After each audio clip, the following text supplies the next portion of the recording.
Hi, my name is Robert Chelle with Chelle Law, and I'm an attorney that assists nurse practitioners with employment contract and independent contractor agreement issues.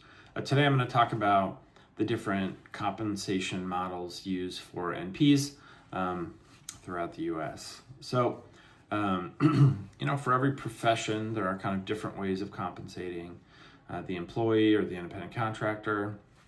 And I'm going to go through kind of the most common ones for an NP, and then some of the red flag areas that you need to be aware of and look at before you sign any contract. So I'd say the most common is just a straight base salary for a nurse practitioner.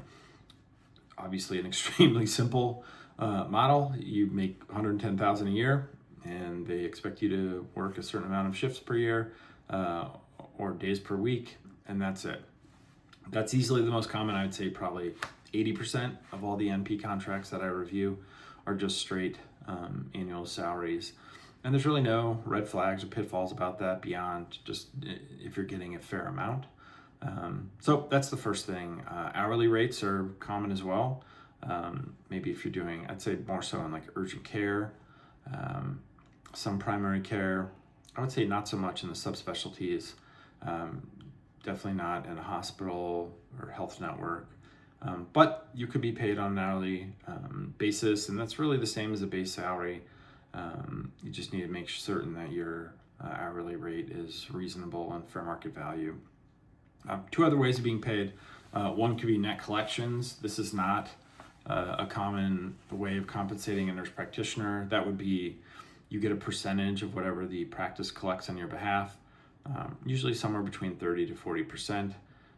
I would say a hybrid model or some kind of productivity bonus model would be more common, meaning you get your straight base salary, but then if you collect, a greater percentage of that. So like a good way of thinking about it is, let's say it's a monthly reconciliation. Let's just say you make $120,000 a year. So you make $10,000 a month. And at the end of the month, they're going to take whatever is collected on your behalf, and then whatever percentage it was, let's just say it's a third.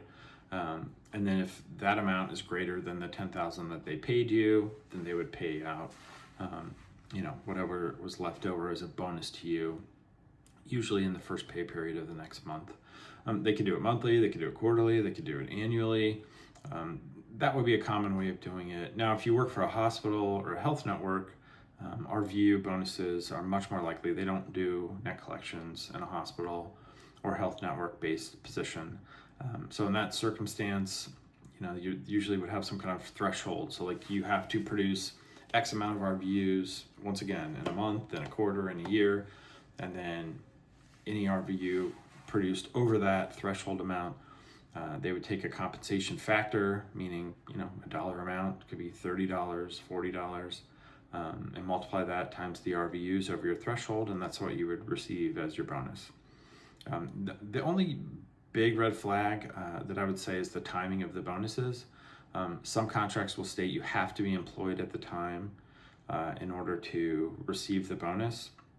And so let's think of it this way. Let's say you're only paid annually, you get a bonus annually. But you give notice in, November, and you got to work 60 days. So you leave in January, or at the end of January, depending upon when you give notice in November. Maybe the employer decides to drag their feet on paying out the productivity bonus for the year, the prior year, and then you're out of luck and you don't get paid your bonus because you no longer are employed there. Or you give notice and then the employer says, they do the math and they say, all right, well, they have a large bonus coming up, but let's just let them go now, and that way we don't have to pay the bonus. Maybe we have to pay out their base for the 60 days, but we can avoid having to pay both. So what you want to do is make sure there's language that just says, if you have earned a bonus, it will be paid regardless of whether you're employed at the time it's paid out or not. So those are just kind of standard compensation models for nurse practitioners.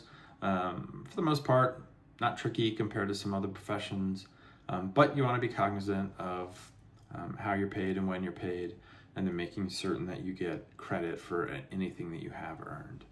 So if you have any questions about your employment agreement or independent contractor agreement, feel free to contact my firm. All of our contact information is listed below in the description, and I hope this video is helpful. Thanks.